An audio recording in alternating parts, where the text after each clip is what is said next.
Tonight on Dr. Phil Primetime.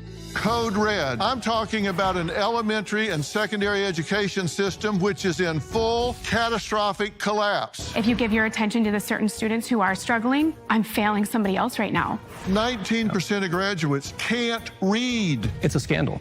It's not acceptable. Billions of dollars are being spent to educate kids that aren't getting educated. We have a system that's dysfunctional, the borderline's under corrupt. This is a national emergency.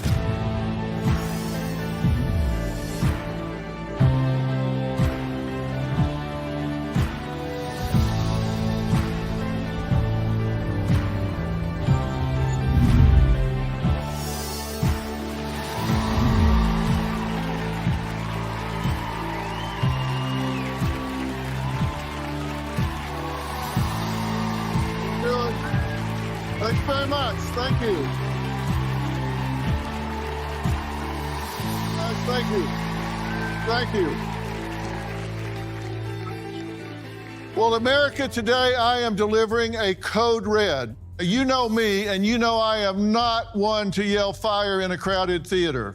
You're about to learn the truth about a genuine, ongoing national emergency. I believe the single greatest threat to the American way of life and our standing on the world stage. You will likely think, why is no one else shouting about this from the rooftops? In fact, why is anyone talking about anything else? I'm talking about America's public education system. If you were expecting something more dramatic like spies in our midst, hang on to your hat. I'm talking about an elementary and secondary education system which is in full catastrophic collapse. Not coming soon, right now. Once the envy of the world, our schools are failing at every level. Now, you're out of school, so why should you care? You should care because it's the root cause of homelessness, crime, incarceration, drug addiction, poverty, and family disintegration. The empirical evidence is very clear. I'm stating absolute fact, yet no one, not even our leaders, is seriously addressing the silent rot that's eating away at the very foundation of our country. Let this sink in. The United States, once the leader across the board, now ranks 36th in literacy globally. That means 35 countries rank above us. Why should you care if others can't read? Well, consider this. 70% of prison inmates cannot read above a 4th grade level. 85% of juveniles in the court system are illiterate. 43% of adults with the lowest levels of literacy live in poverty. 75% of welfare recipients struggle with even basic literacy. Our education system is imploding right now. It's getting worse, not better. 1 in 4 children can't read at even the basic level. Math scores have plummeted to historic lows. Almost 320,000 teaching positions sit vacant or are filled with uncertified teachers, with just 12% of all teachers saying they're satisfied with their jobs and almost half planning to quit soon. And if all that isn't enough, in Arizona, they've had to recruit parents to babysit teacherless classrooms. All of this adds up to an entire generation of American children left behind, while nations like Singapore and China surge ahead. And here's the most infuriating part. We're spending nearly $20,000 per student annually, more than almost any other nation. Yet we're watching our children's future, America's future, slip away. A nation that fails to educate its citizens cannot thrive, cannot lead, and will not endure. And hear me, this problem is not with the teachers themselves. Teachers, by and large, are dedicated and caring men and women who certainly are not in it for the money. So what is the problem? Well, tonight, we're not just exposing a crisis. I believe we're confronting the very issue that will determine whether America rises or falls. The clock isn't ticking, it's running out. And our leaders on this are in a race to the bottom. I intend this to be a wake-up call. Now, Samantha was a teacher. Something she says ran in her blood, but today she says she will never step foot in a classroom again. I always wanted to be a teacher. My mom was a teacher, my grandma, my uncle, but I will never go back. I don't ever want to be a teacher again. I started teaching in 2016. I was ecstatic to get my own classroom. The second year and third year, I felt like I wasn't able to support all of my students. I would get students who would come to me in first grade who didn't know their letters, who didn't know their numbers. I felt leaving deflated every single day. Like, did anything get accomplished? Did anybody learn anything? And I truly believe that there are very few people who are making decisions right now with the children first. So then fourth year was COVID, and that's when it all, I would say, just went so south. I was at my all-time low, physically, mentally, emotionally, spiritually. I needed anything to get me feeling good. So I started sharing my workouts online, and that was when my principal called me in, and she was like, I just wanted you to see this. It was an email that a parent had sent that stated my social media was inappropriate. The principal told me that it was serious enough, since it was put in writing, she had to go to HR. HR put a formal letter together, and then there was a letter in my file that said, due to inappropriate activity. The thought of having something in your file that says due to inappropriate activity, I could barely get myself out of bed. So I quit teaching. I would get into my car every day and fight back tears. I can remember sitting in my car feeling like I failed the students, just feeling like I failed. How does it make you feel knowing that you'll never teach children again? Because that was something you really wanted. It's all I ever wanted, to be a teacher. It's like there was no plan B. The thought to know that I'll never step foot in a classroom again is the most freeing feeling in the whole world. Although teaching is my passion, it runs in my blood. I love the students. I will miss them, I miss the relationships, but knowing I don't have to be in the classroom, it's like 1,000,000 pounds off my chest. Because you say the environment was toxic. What made it so toxic? The toxicity came from unrealistic expectations that teachers are supposed to be there an hour and a half before contract hours. We're supposed to get it all done. The toxicity of just truly having to do everything. And if you didn't complete it, it's as if you failed. I said we are in a national emergency. Do you agree with that? I do. I use my social media to help teachers feel good in their skin. I talk to teachers all day, every day for the last 2 years, and I have never spoken to a happy teacher. They all went out. They all feel stuck. We're just not happy. Well, someone with the same education that you have in any other profession makes about 25% more than teachers make. We're not paying teachers enough. Teachers are now asked to do things that you shouldn't be asked to do. And it seems to me that what's happening across the board nationally is we're lowering standards to keep kids progressing to the next grade. So you're getting children into your grade that weren't prepared in the grade before for a myriad of reasons. How do you keep them up? I think this is the hardest part, right? As teachers, first of all, we don't go into education for the money. We all know teachers are underpaid, right? Like, I never went into teaching for the money. And quite honestly, I don't even feel like that's the issue. Yes, of course, it would be lovely to get paid more, and we need more respect for our teachers and more resources. But at the end of the day, it's the unrealistic expectations that we are doing more than just meeting students' academic needs. I was teaching first grade at the time, and I was being expected to teach these kids who had no letter recognition. They're supposed to be fluent readers by the end of first grade. I mean, there's just no time in the day, right? So you feel like if you give your attention to the certain students who are struggling, then maybe those kiddos who are on grade level or maybe a little above aren't getting what they need. So whether you're giving your attention to who you feel is best at that moment, you also in the back of your head know, I'm failing somebody else right now. Like, I just don't have enough time to meet everybody's needs. When the pandemic hit, it exposed what was really happening at their children's school. These parents we're about to meet were so shocked that they decided to take drastic action. We're going to find out what it was after the break.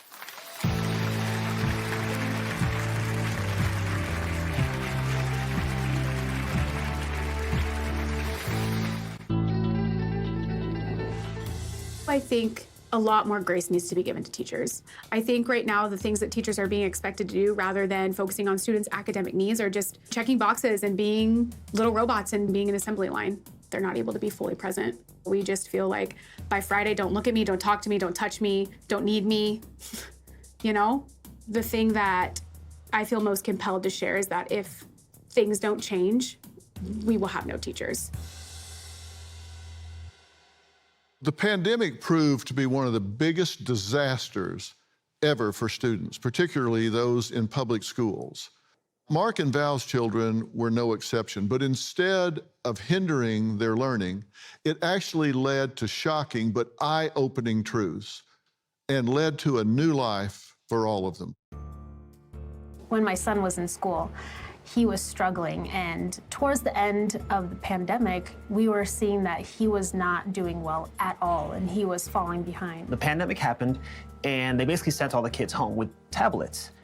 And in essence, we were basically homeschooling the kids ourselves. So you're sitting there watching what these teachers are doing, and the kids don't actually learn anything. Our daughter was not being challenged. Our son was way behind, and nobody seemed to be figuring out what to do.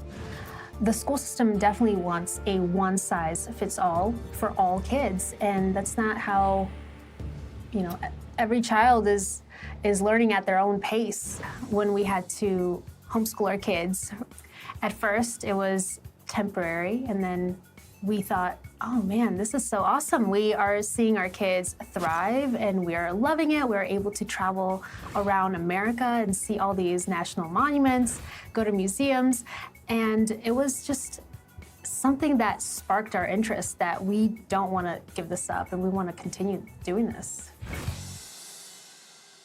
You got some shocks in this situation. Nobody told you, for example, that your son was not reading to his grade level, right?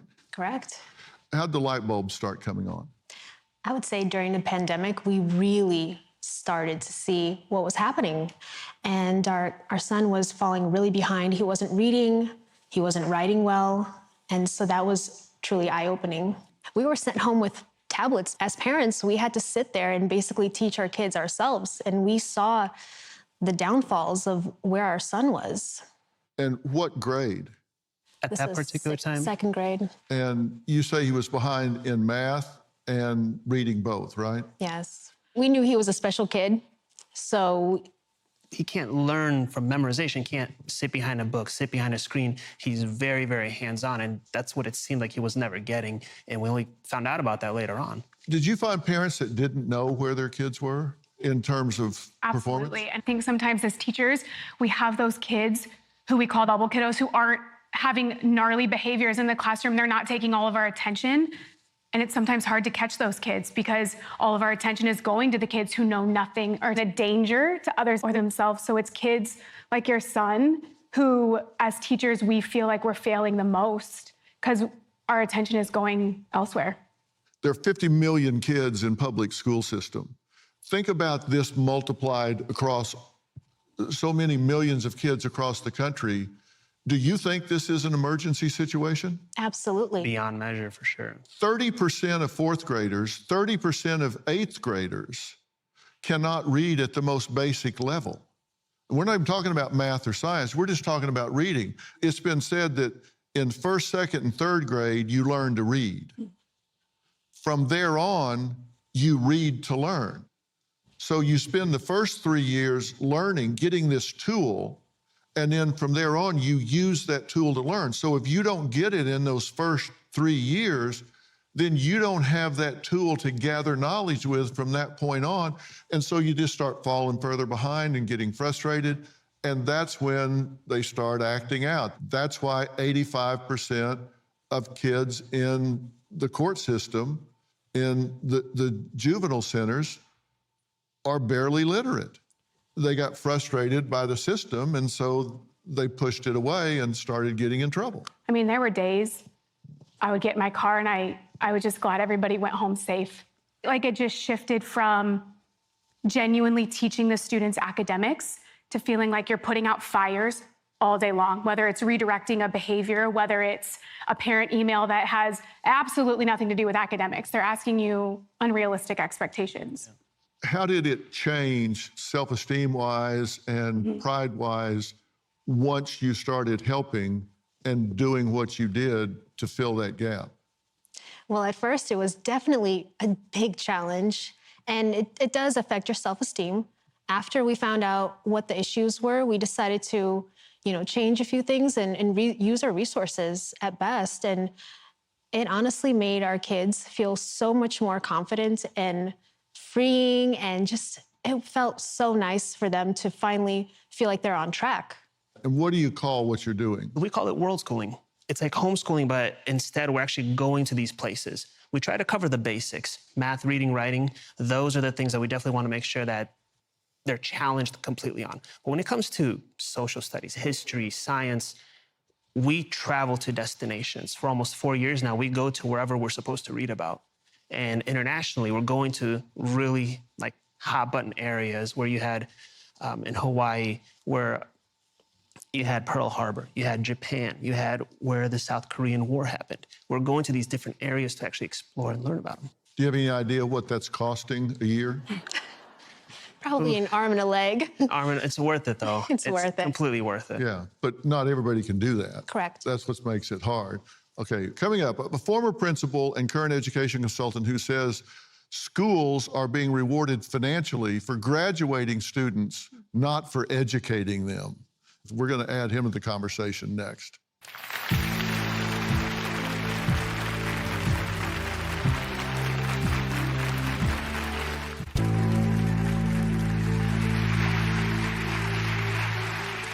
Justin was a middle school teacher and then a principal who saw firsthand how schools were being pressured by administrators to pass students who didn't even show up.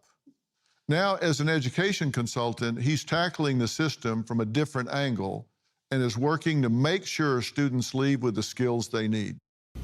I think the main challenges that we face in education is we have students who need a lot more support than they're getting because they're far below grade level, they don't have the reading skills or the math skills, and that makes it difficult to teach at grade level. If you're a fourth grade teacher and you have students who are reading at a kindergarten or a first grade level, you can't teach kindergarten reading skills and teach fourth grade standards. So I think we need a massive investment in intervention services for students who are well below grade level.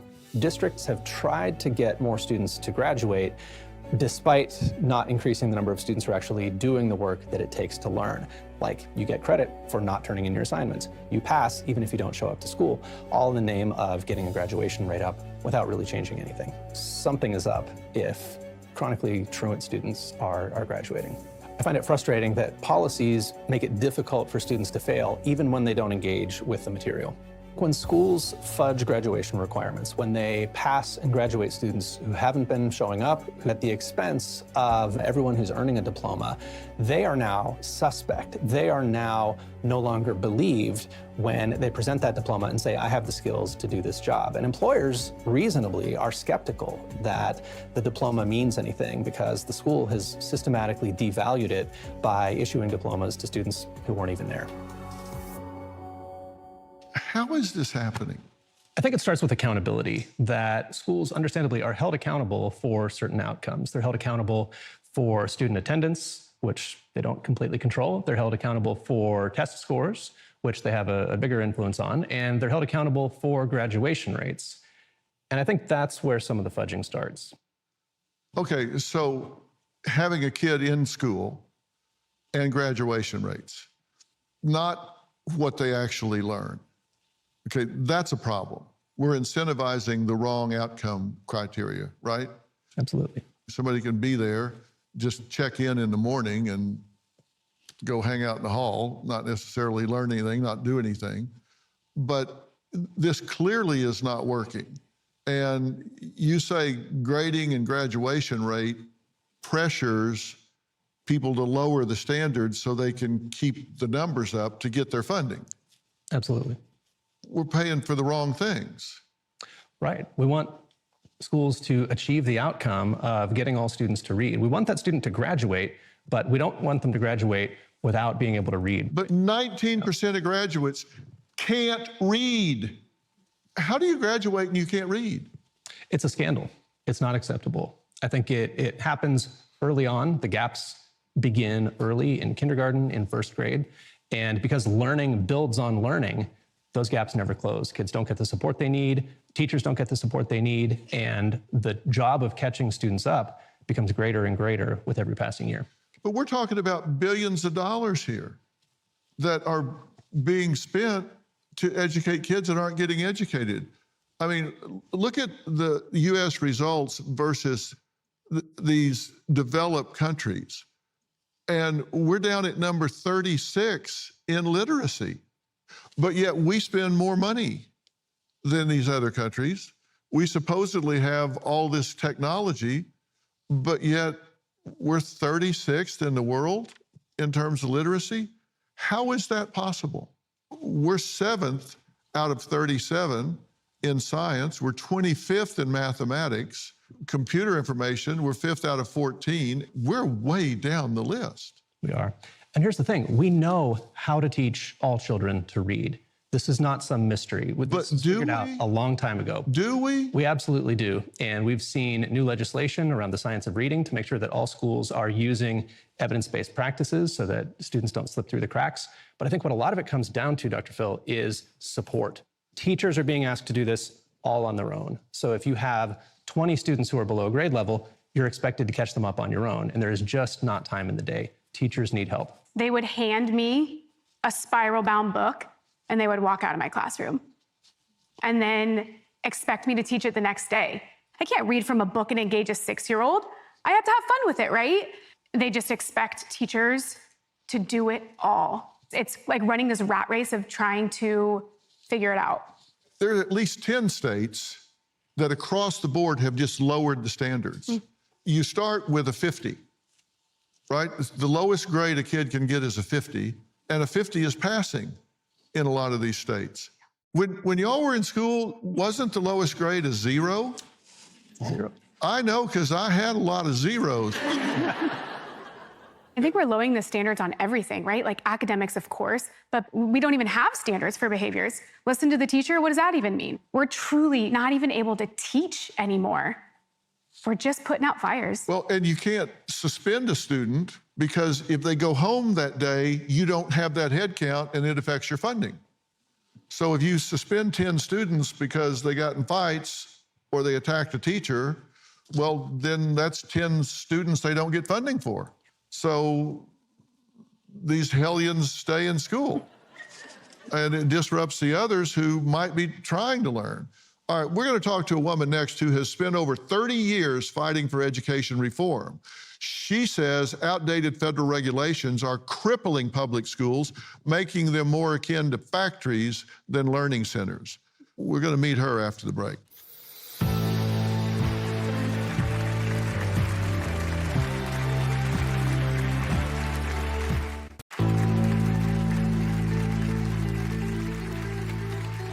Jeannie Allen has been fighting to reform America's public education system for over 30 years. She says we are the best country with the worst education system.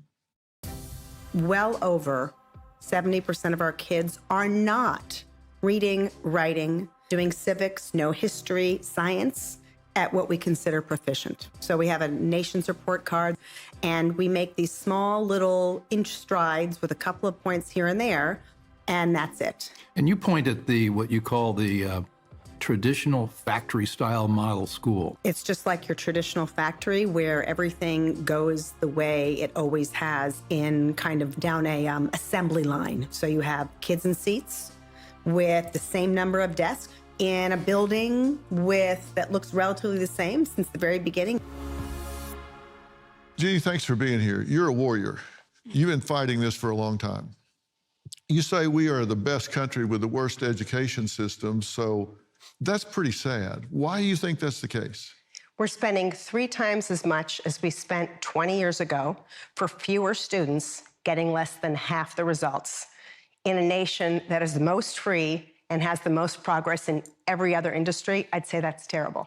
Well, how do you explain that? Because what you just said, that would stack up to the best results, but it doesn't. Why? Because what you just heard here is that we have a system that's dysfunctional, in fact, it borderlines under corrupt. We spend money on districts and structures. We're basically in the real estate business, Dr. Phil. We spend money on structures, buildings, time in a classroom versus how well a student is doing. And so why are we running a 19th century factory model of education when it's the 21st century, when you can learn on the road, when you can learn from one person, when you can learn with 60 people? It doesn't have to be 20 or 2. It doesn't have to be a large school. It doesn't have to be a small school. There are so many ways to do this. We're not educating children because we have failed to learn how to actually teach and expose them to the wide variety of learning that's available in this world. Well, here's one of the problems that I see, and this is concerning to me. In the last 19 years, you've seen students increase 7.6%, teachers increase 8.7%, but district administration increase 87.6%. We got a whole lot of people in the offices, 87.6% administrative growth. Why aren't they helping the teachers in the classrooms? Well, and we used to say when they would come in and they would do academic days with us, we're like, please come. Like, my favorite line used to be, I love what you're saying. Could you come model that for me? And they bolt out of the room. Anytime you ask them to come into your classroom, model it, ask for the support, they'll leave.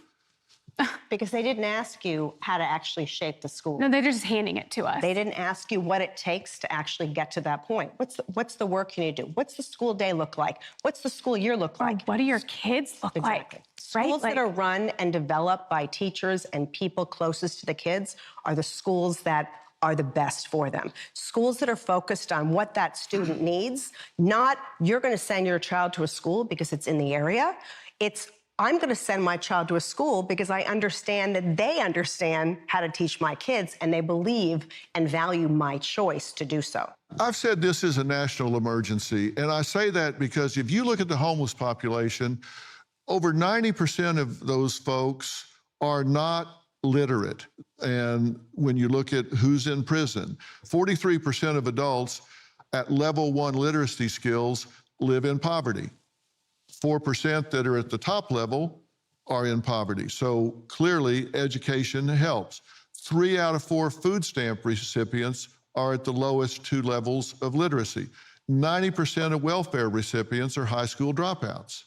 16 to 19-year-old girls at poverty level with below average skills are 6 times more likely to have out-of-wedlock children than their reading counterparts. So we can see that illiteracy creates problems across the board. There's no question that if we are continuing to not educate our population and it's getting worse, not better, where are we headed? And yet those statistics, they not only come from illiteracy, but they come from the fact that we sent those children to schools that did not focus on helping them get out of poverty, because for the longest time, we all equated lack of education with poverty.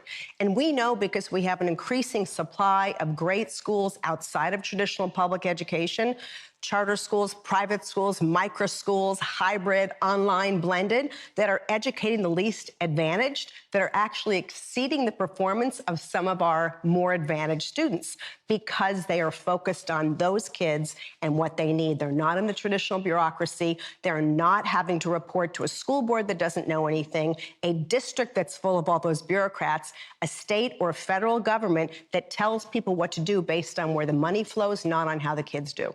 Why are we still in this factory model? These classrooms today look like they did 100 years ago, but yet the entire world around the school has changed. So let me bring you to Washington, D.C., or any of the nation's capitals where you have hundreds of organizations that grab the public money, get paid their dues or their association fees, and do nothing but lobby for the status quo. Why else would we be talking about this for almost 40 years? Because you have lobbyists, special interests, and people, as we like to call them, the blob, who do nothing but lobby for that and make parents, like mine once were, think that everything's okay, it must be your child.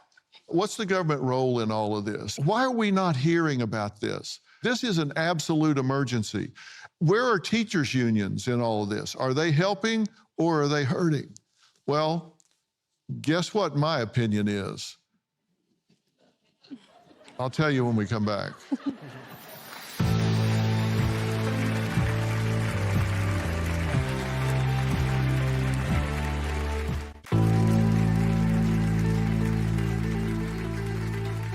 Well, tonight we're tackling the alarming state of our nation's public education system. This is a crisis and it's getting worse, not better.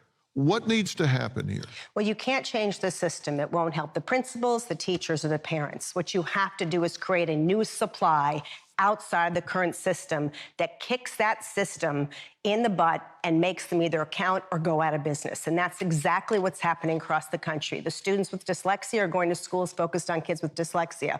And other students are coming there. Why? Because their parents said, well, if you can teach those kids to read, you can teach my kids to read. You're seeing organizations starting private schools with kids with neurodivergent disorders. You're seeing schools for kids who are back to basic, classical academies, behavioral. High expectations get and beget students that do well. And what you have to do to create that supply, give parents who are demanding it the money to follow their kids. Why on earth are we spending money on schools and districts where kids do not get educated? Money should be strapped to the back of your backpack like cash. And you should vie for the privilege of educating my child. That's how you put bad schools out of business, you put the teachers' union out of business, and you get kids educated and teachers and principals able to raise the money, earn the money to educate those kids. I would find that a more compelling argument if these schools had a track record. But what they have a track record of doing is marketing and attracting families and skimming families from public schools, and then not a lot to show for it after that. I think we would have seen much greater shifts in the population toward that type of school. But the reality is most of what they're talking about is experimental. And the thing about experiments, I was a science teacher, the thing about experiments is they're difficult. And most of the time, you don't find something better in an experiment. So whenever we criticize the status quo, we have to realize that the good results that we're getting are coming from the status quo, as well as the bad results. And if we're going to shift to something completely different, we have to make sure that that alternative can deliver the good results that the status quo is currently delivering, as well as address the shortcomings of it. Well, I've been in over 200 of those organizations. A couple of things to set the record straight. 75% of our students are in traditional public schools, most not by choice. Now 25%. It used to be 90-10. It is now 75-25, so there are shifts. Secondly, they're public, they're private, they're charter, they're rural, they're urban, and there's an incredible track record. And I would bank on a parent's decision and where their child's getting educated, then I would bank on a bureaucratic assessment. Would you consider going back to a school if it was innovative and moved the needle educationally?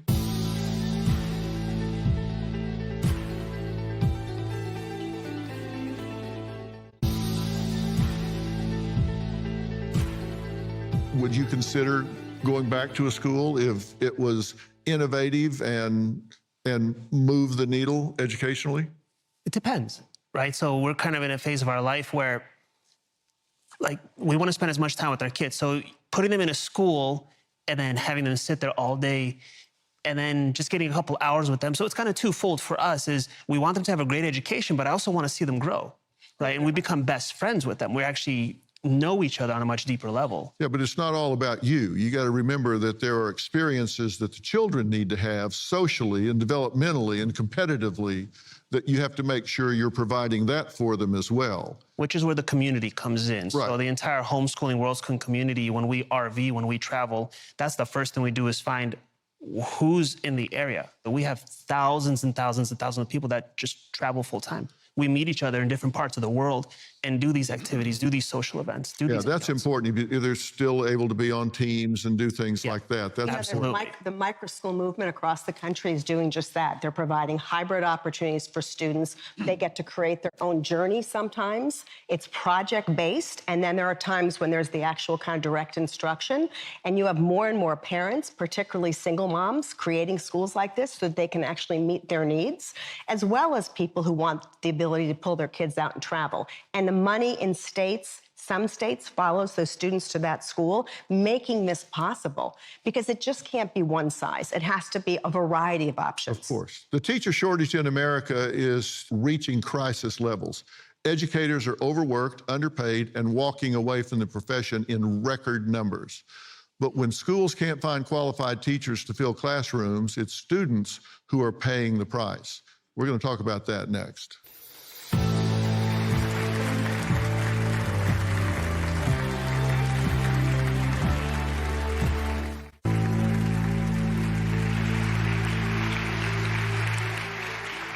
You know, no matter what teachers do, kids go home.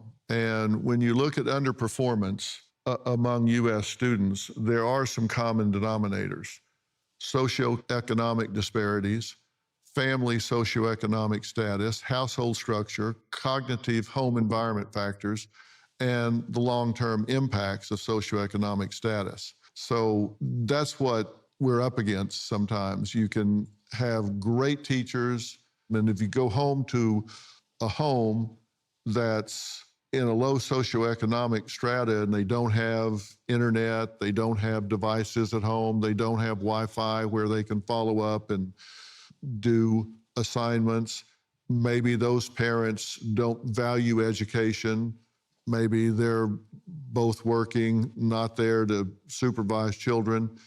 It's hard. It makes it more difficult. And then with teachers, the shortages that we're looking at, there's 314,134 positions unfilled or occupied by uncertified teachers. That's 10% of all positions. So there's a problem. Unions aren't helping in this situation, are they? No, because unions advocate now for operational and contractual things. Yes, they try to level set salaries. That was their goal. But unfortunately, those salaries don't go to teachers who are doing better. They go to teachers based on how long they've been in the classroom. But the root causes, according to all the studies from Harvard to Stanford to lots of different organizations and data collectors, the root cause of teacher retention issues is the satisfaction, the fact that teachers have zero control over their classroom. They could make more money if we actually reduce the amount of administrators, and we should be giving them a boost. But they should be brought in because they know something, not because they passed courses in college. If we don't put teachers in front of our students that know math, that know reading, that love history, or that are able to learn and expose their students, no matter what we do contractually, we're not going to fix those kids' education. Yeah, that's for absolute certain. And what I say to all of you is you need to start asking questions and not make assumptions about what's happening at school. You need to find out, what does this grade mean? What are the proficiencies that my child actually has? Is my child being challenged, or is my child just being pushed along, maybe because they're a good kid? Don't assume your child is being educated because you see a report card. Find out whether that child is actually getting educated. Because I'm telling you, when you hear me say 30% of 8th graders can't read at a basic level, that's a third of the class. So have your child look to their left and look to their right. One of those 3 can't read. Is it your child? You need to know the answer to these questions. This is getting worse, not better. You've seen what the results are, and this is affecting all of us. And if we want to have a country that is healthy and competitive and successful, we need to fix this problem. And it's going to take all of us, and it's going to take us making noise and demanding better. And one of the big questions I have is, are we even teaching the right things for the 2020s? And Dr. Phil, can I just say also, we talked about the troublemakers, those kids. Oftentimes those troublemakers just aren't being taught properly, or they've not been diagnosed, and I don't mean with a condition, Maybe they actually need to be more challenged. Maybe there's something that's not clicking in terms of reading. If you look school by school at some of the data, you find that those students are usually the ones that had the most promise, but there wasn't an environment to let them go outside more, to let them have recess, to let them stand up and shine in what they need to do. That's why we need environments that are tailored to the needs of those kids personally, that parents are engaged in helping choose. I think this is why teachers are so overwhelmed, because we know it, we see it, we want to meet those students' needs. And I think an incredibly important question that we can ask as parents to the teachers, as the community, is how can I help? Just having a parent come in and staple some packets, right? Like my time, I don't need to be stapling packets, and just bringing the community together, I think can help us tremendously. Absolutely. Thank you guys for being here. I want to thank Samantha, Mark, Val, Justin, and Jeannie for being here tonight. And thank you at home for finding us here on Merit TV. You can pick up my book, We've Got Issues, How You Can Stand Strong for America's Soul and Sanity, everywhere books are sold. Tell all your friends that it's easy to find Merit TV. All you need to do is download our Merit app by going to Apple App or Google Play. It's just that simple. And don't forget to check out the all-new Dr. Phil podcast, where you get your daily access to Dr. Phil Primetime, along with weekly episodes where I deliver unfiltered, powerful insights and practical tools to help you navigate today's complex world. Download, subscribe, and follow. Listen to the Dr. Phil podcast for free on Apple Podcasts, YouTube, or on your favorite podcast app. Thanks for being here. We'll see you tomorrow night. Thanks so much.